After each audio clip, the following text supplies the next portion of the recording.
오늘 이제 중간고사를 치르고 이제 많이 지쳐요. 그리고 이 정우는 아직 시험 한 거보다 안 쳤다고. 맞아요? 정우를 불쌍히 이상 정우가 잘 할 수 있도록 기도해 주시기 바랍니다. 오늘 정말 기쁜 날인데 제가 이제 고등학교에 정말 자살하려고 하다가 죽을 만나고 우울증에 걸렸던 저를 살려주시는 우리 카이스트에 우울증 많이 걸린 곳으로 저를 보내신 하나님의 놀라운 힘이 있다고 생각합니다. 대학을 놓고 진로를 놓고 정말 저는 기도하면서 제 욕망과 야망을 내려놓고 주님의 말씀을 배우려고 신학 대학, 기독교 대학을 들어갔습니다. 들어갈 때 제가 기도를 하나님 어떤 소망을 주시냐면 대학을 들어갈 때 소망을 주신 게 가면 정말 좋은 교수님들을 만날 수 있겠구나 그런 소망을 주셨어요. 정말 저는 잊을 수 없는 게 수업 시작할 때 교수님 기도합시다. 여러분들이 강의 시간에 막 들어가는데 교수님 참 공부한다고 고생 많으시오. 우리의 지혜를 주신 하나님 앞에 기도하고 시작합시다. 그렇게 하면 되게 좋겠죠. 그 기도를 그러면서 제가 초등, 중등, 고등을 졸업하면서 대학 들어가서 딱 그렇게 하니까 야 드디어 살고서 왔구나 그런 생각이 참 했어요. 너무 좋았어요. 참 좋은 교수님. 식사할 때도 교수님들하고 줄을 같이 서가지고 같이 식사를 했어요. 교수님들이 빨리 식사하실까 우리하고 줄을 같이 서가지고 앞에 서서 결코 앞에 안 서시고 그죠? 같이 우리하고 줄을 서가지고 대화하시면서 그리고 학생들하고 둘러 앉아서 같이 나오고 카이스트 안에서 그런 풍경이 없지 않아 있긴 하지만 그러나 보면 제가 아침에 보면 교수님들만 혼자 있는 경우가 많고 특별히 세미나를 하거나 특별히 회식을 할 때 같이 식사를 하는 경우가 많고 학생들하고 이렇게 친근하게 형님같이 그런 분위기가 캠퍼스에 일어났으면 좋겠어요. 성경에 보면 사자들과 어린아이가 같이 뒹굴고 독사육에 손을 넣어도 물지 않는 천국의 모습인데 오늘 교수님들과 학생들이 꼭 사자와 인양이 아니라고 그런 서로 정말 서로 사랑하고 좋은 그런 천국의 모습 아름다운 회복이 되기를 바랍니다. 저는 참 그런 대학 그런 공동체에 너무 감사하고 그렇게 하는 것에 대해서 너무 감사해요. 그리고 두 번째 제가 대학을 들어가면서 정말 기대했던 것은 제가 좋은 책들을 참 많이 읽을 수 있겠구나 좋은 책에 대한 그런 기대를 주셨어요. 그래서 참 미련하게 대학 들어가가지고 저는 백과사전을 가다가 읽었어요. 지금 생각하면 얼마나 부끄러운지.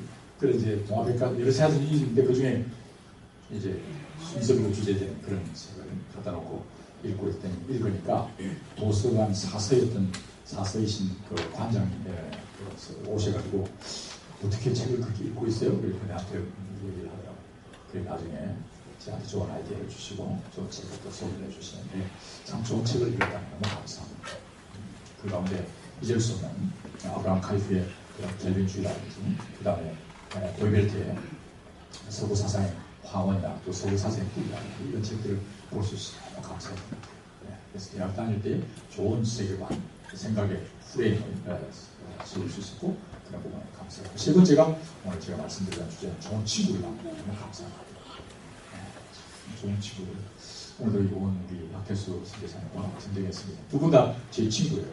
사모님 친구의 경우가 드물잖아요, 그렇죠? 제가 이제 박혜수 선교사님은 입학 동기예요. 같이 41년 전.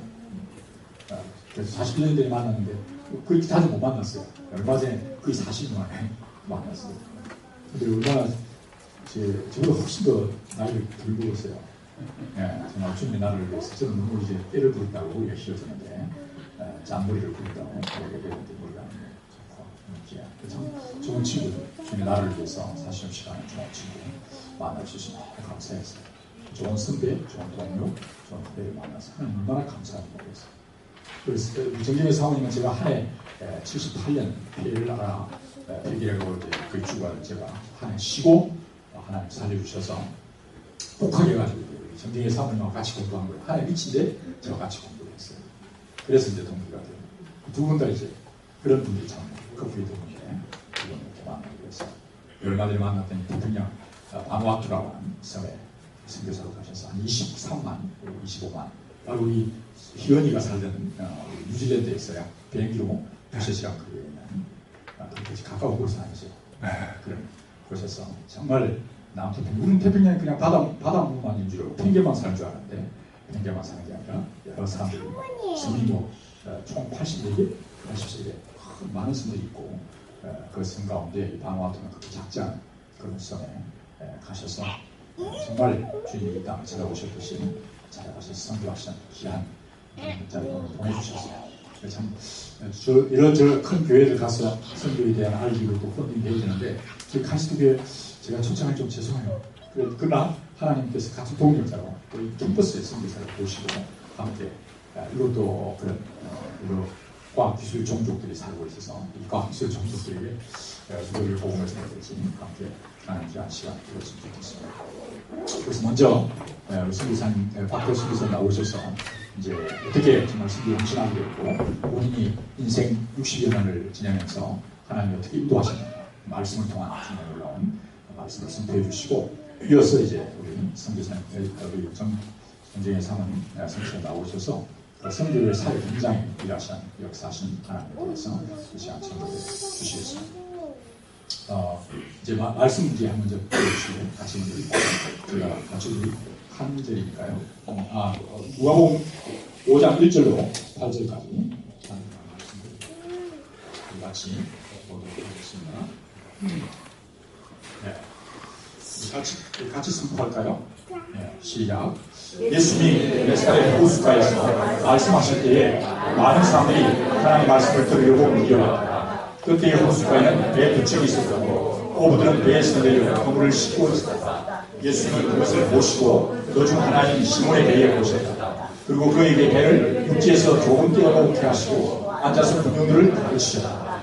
예수님이 말씀을 마치신 후 시몬에게 깊은 데로 가 그물을 쳐서 고기를 잡아라 하시자 시몬은 선생님 우리가 밤새도록 애써왔지만 한 마리도 잡지 못했습니다.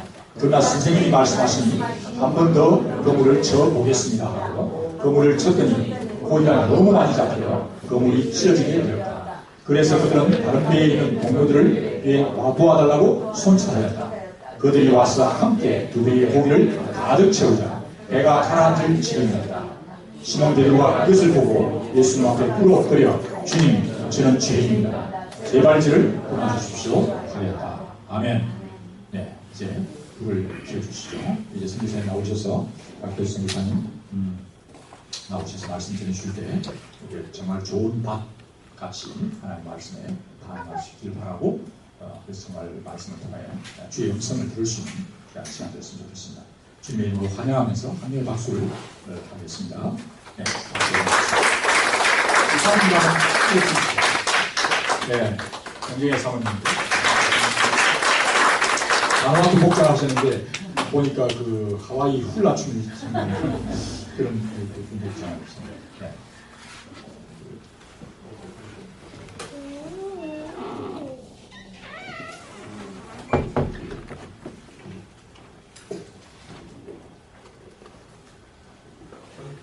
지금도 살아계셔서 능력을 베푸시고 또 카리스토 교회를 살아가시는 주님을 찬양합니다. 아멘. 우리 장 목사님 목소리도 좋으신데 저도 목소리 좋다고 소문해서 마이크를 좀 빼봐야겠습니다.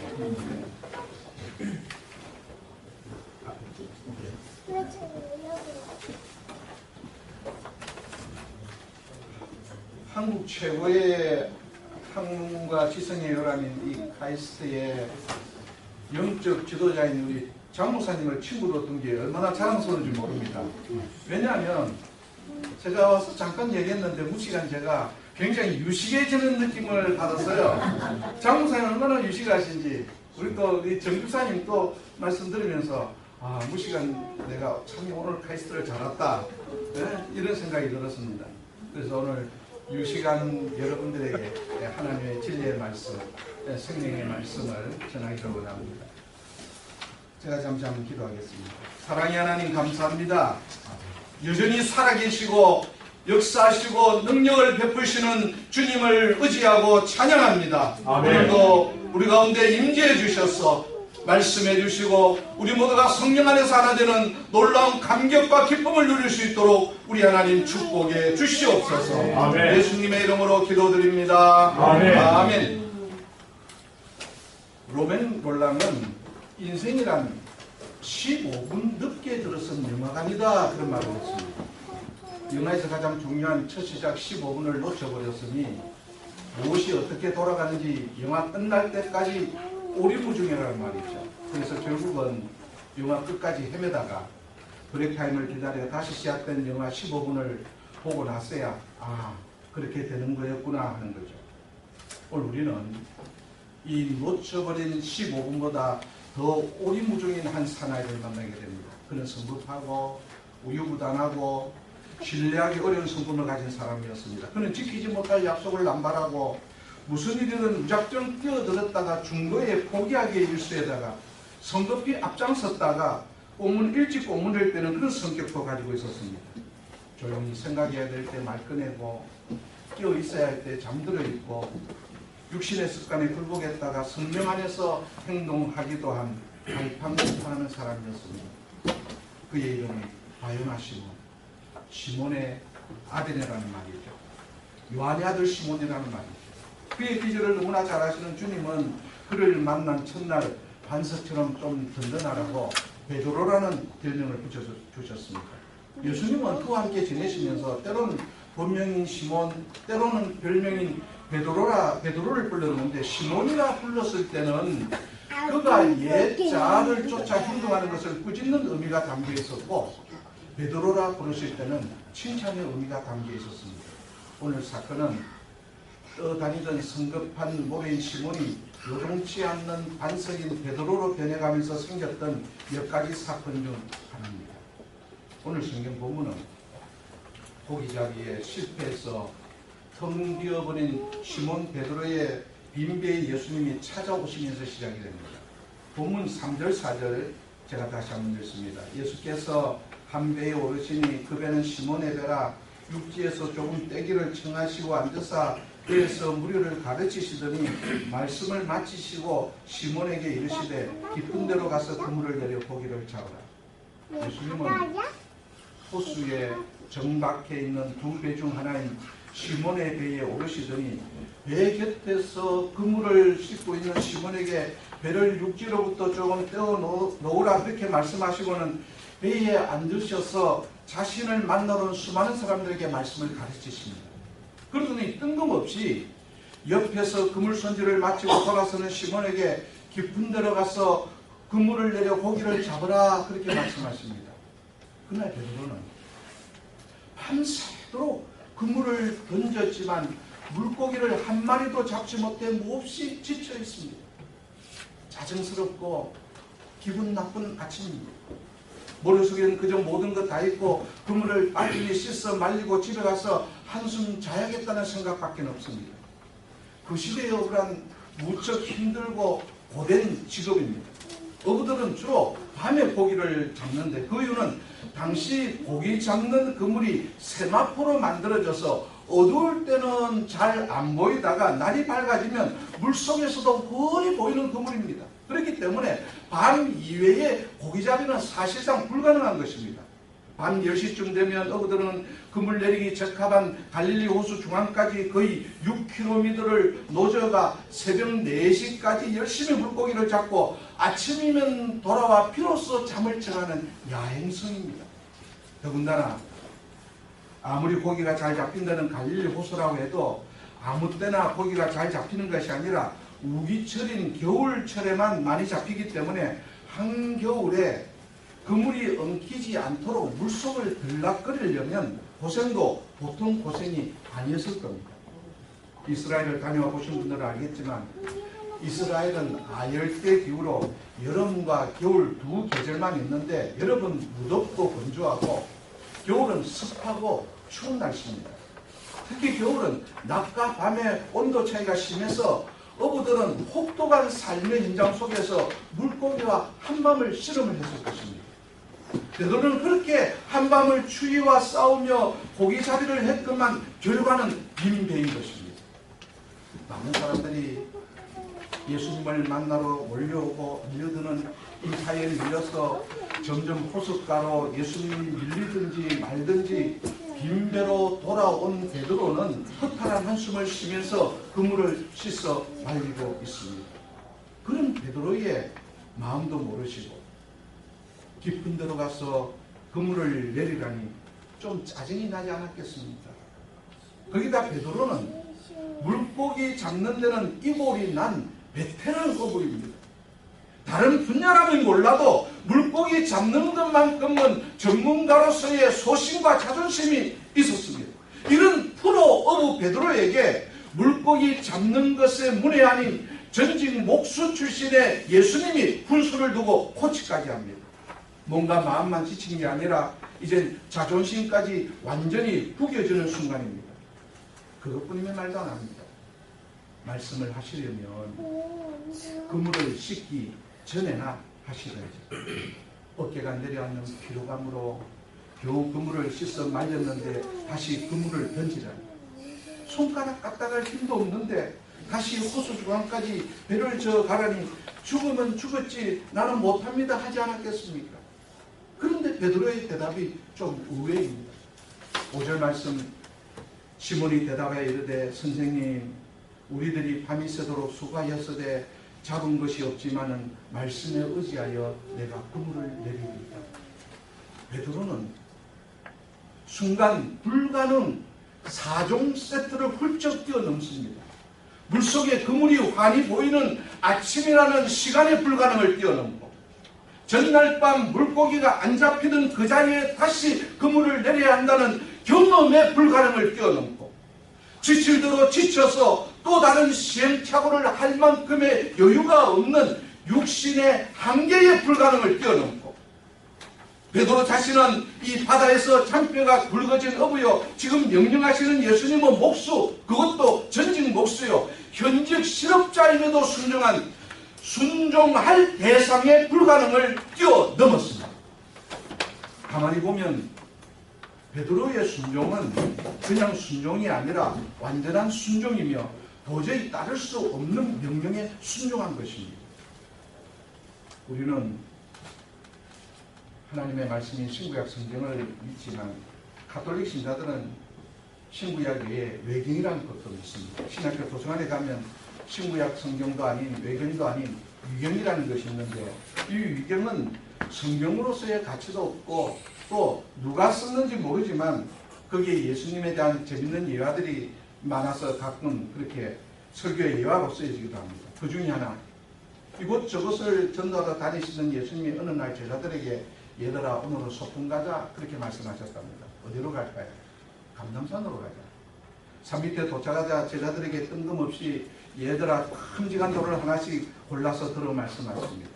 제자들은 말없이 묵직한 돌을 하나씩 다 안았습니다. 그런데 가룟 유다는 바둑 알만한 돌 2개를 양손에 하나씩 손에 들고 투덜투덜 불평하면서 올라갑니다.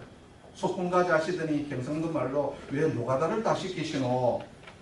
드디어 언덕에 올라가신 예수님은 제자들에게 얘들아 돌들을 다 내려놓아라 하시더니 손을 번쩍 드시고 축사하십니다. 그 순간 그들이 가지고 온 그 큰 돌들이 따끈따끈 맛있는 빵으로 변했습니다. 그러자 자 점심 먹자. 오늘은 지가 가지고 온 것은 지가 먹기다. 땀을 뻘뻘 흘리고 등산을 했으니 다들 얼마나 배가 고팠을까요? 다른 제자들은 배가 부르도록 맛있게 먹는데 가룟 유다는 빵 부스러기 2개를 양손에 하나씩 들고 이것으로 점심 때울 생각을 하니까 기가 찹니다. 그런데 숨 한 번 잘못 쉬는 바람에 그 콧바람에 하나가 휙 날아가 버렸습니다. 남은 것 하나 얼른 입에 집어넣는데 얼마나 그 빵 맛이 맛있는지 다음 날부터 가룟 유다는 예수님만 보면 쌤 소풍 안 갑니까? 소풍 가입시다 쌤하고 노래를 불렀다고 합니다. 여기까지가 대충 여러분들이 한 번씩 들어보셨을 겁니다. 제2탄 가을이 되자 또 예수님이 제자들에게 말씀하십니다. 얘들아 단풍극인가 이번에도 감람산입니다. 감람산 아래에 도착하더니 제자들에게 얘들아 주먹만한 돌멩이 서너 개씩을 호중들에 집어넣으라 그렇게 말씀하십니다. 다른 제자들은 주먹만한 그런 돌을 찾아서 야단 법석이 났습니다. 그런데 가룟 유다는 지난번에 못 먹은 본전 생각이 났습니다. 그래서 16인치 자동차 바퀴만한 바위를 어깨에 탁 짊어졌습니다. 이번엔 얼마나 멀리 가시는지 산 넘고 물 건너 강을 건너서도 한참을 가시는 겁니다. 그래도 가려다는 땀을 뻘뻘 흘리면서 따라갑니다. 드디어 언덕에 닿았습니다. 내려놓아라. 손을 번쩍 들고 축사하시니 눈을 떠보니까 가지고 온 돌멩이나 바위는 그대로 있습니다. 그때입니다. 얘들아, 위를 쳐다봐라. 한 나무 쭉쭉 뻗은 나무가지에 맛있는 열매들이 주렁주렁 달려 있습니다. 가지고 온 돌멩이를 던져서 열매를 따는데 돌멩이를 빌려줘서는 안 된다. 오늘도 지가 딴 것은 지가 먹기다. 다른 제자들은 돌멩이를 던져서 와장창 떨어지는 열매 죽기 바쁜데 다른 제자는 바위덩어리를 들었다 놨다 땀만 뻘뻘 흘리고 있었답니다. 이성직한 얘기도 아니고 아마 실제 있었던 얘기도 아닐 것입니다. 그러나 이 이야기가 우리에게 분명하게 던져주는 교훈이 있습니다. 너희는 여호와 하나님의 명령을 더하거나 빼지 말고 있는 그대로 순종하라. 말씀 앞에 깨끗이 순종해야 기적을 맛볼 수 있다. 때로는 내 생각, 내 경험에 안 맞아도 나는 말씀대로 믿는다. 말씀은 진리다. 말씀대로 순종한다라는 생각을 가져야 한다는 것입니다. 큰 것 들라 하면 큰 것 들고 포기하라 하면 포기하고 버리라 하면 버릴 수 있을 때 비로소 주님이 준비하신 기적을 만날 수 있다는 말씀인 것입니다. 5절 말씀 제가 시몬 성경으로 다시 한번 읽겠습니다. 시몬이 대답하였습니다. 선생님, 우리가 밤새도록 수고하였지만 아무것도 잡지 못했습니다. 그러나 선생님의 말씀대로 그물을 내리셨습니다. 개혁 한글이나 개혁 개정에는 이 밭이라는 그러나는 단어가 빠져있지만 영어 성경에는 이 그러나는 단어가 다 들어있습니다. 여기 그러나라는 말에는 내 경험에 비추어 맞지 않지만 내 생각에 맞지 않지만 지금 상황에 도저히 순종할 수 없는 상황이지만 순종하겠습니다 하는 뜻이 숨겨져 있는 것입니다. 20세기 성녀라 불리는 마더 테레사 수녀의 비밀 하나가 그녀가 죽고 난 뒤에 일기장이 공개되면서 알려졌는데 이것을 본 사람들이 다 충격에 빠졌다고 합니다. 삶의 모든 것에 확신에 가득 찬 믿음 생활을 했을 거라 생각했던 그녀의 삶에 극도로의 내적 불안의 흔적이 일기장 여기저기에 그렇게 나타나 있었습니다. 그 중에 하나는 지옥에 떨어진 사람들은 하나님의 부재에 대해 시험했기 때문에 지옥에서 영원한 힘들을 받는 것이다. 나 역시 이런 하나님의 부재로 인해 극심한 고통을 느끼고 있다. 하나님이 나를 원하시지 않는 것 같고 하나님이 진짜 하나님인지 의심이 가고 실존하시는 하나님인지 확신이 서지 않을 때가 있다. 이 고백에 대해서 로마의 일간지들은 데레사 수녀의 진정한 모습은 1년은 비전 가운데 살았지만 나머지 50년 동안은 의심 가운데 살았다라고 그렇게 보도를 했습니다. 그래도 그녀가 그렇게 위대한 것은 그 오랜 세월을 의심 가운데서 괴로워하면서도 하나님의 말씀에 순종하여 빈민과 병자, 고아 그리고 죽어가는 이들을 돕는 하나님의 도구로 사용되었다는 것입니다. 우리는 어떻습니까? 삶의 위기의 순간에 하나님을 붙잡고 있다고 생각은 하지만 정작 문제를 해결하는 방법은 사람을 붙잡고 돈을 붙잡습니다. 기도하면서도 문제를 풀어가는 방법은 늘 세상 방법이 먼저고 말씀 가운데 산다면서도 우리 깊은 속을 들여다보면 남을 끌어내리고 내가 올라서려고 하고 등 뒤에 모여 뒷담하면서 너의 불행이 나의 행복이다 하는 것이 죄성을 가진 우리들의 모습이 아닙니다. 그러나 문제가 생기면 세상을 붙잡아야 할 것이 아니라 비록 내 경험에 안 맞고 내 생각에 안 맞아도 베드로처럼 하나님을 붙잡고 말씀을 붙잡아야 하는 것입니다. 이것만이 이 광야 같은 세상을 승리하는 힘이요 지혜가 되는 것입니다. 베드로는 의심의 한계를 뛰어넘어서 말씀에 순종했습니다. 말씀에 의지하여 젖먹던 힘을 다해서 깊은 데까지 노져가서 이미 깨끗이 씻어 말린 그물을 천천히 내렸습니다. 물론 실패하면 그물을 다시 씻고 말려야 합니다. 그런데 이게 웬 날벼락입니까? 도저히 있을 수 없는 일들이 일어났습니다. 물고기들이 정신이 나갔는지 두 눈 벌겋게 뜨고 베드로의 세마포 그물 안으로 마구 달려드는 게 아닙니다. 물고기는 배 두 척을 채워도 배가 물에 반쯤 잠길 만큼 많이 잡혔는데 당시 배의 크기를 계산해 보면 약 800kg의 그런 많은 양의 물고기가 잡혔다는 겁니다. 이것은 베테랑 어부의 2주간의 어획 양이라고 하는 것입니다. 6절 7절 말씀 제가 읽습니다. 그렇게 하니 고기를 잡은 것이 심히 많아 그물이 찢어지는지라. 이에 다른 배에 있는 동무들에게 손질하여 와서 도와달라 하니 그들이 와서 두 배의 체험에 잠기게 되었다.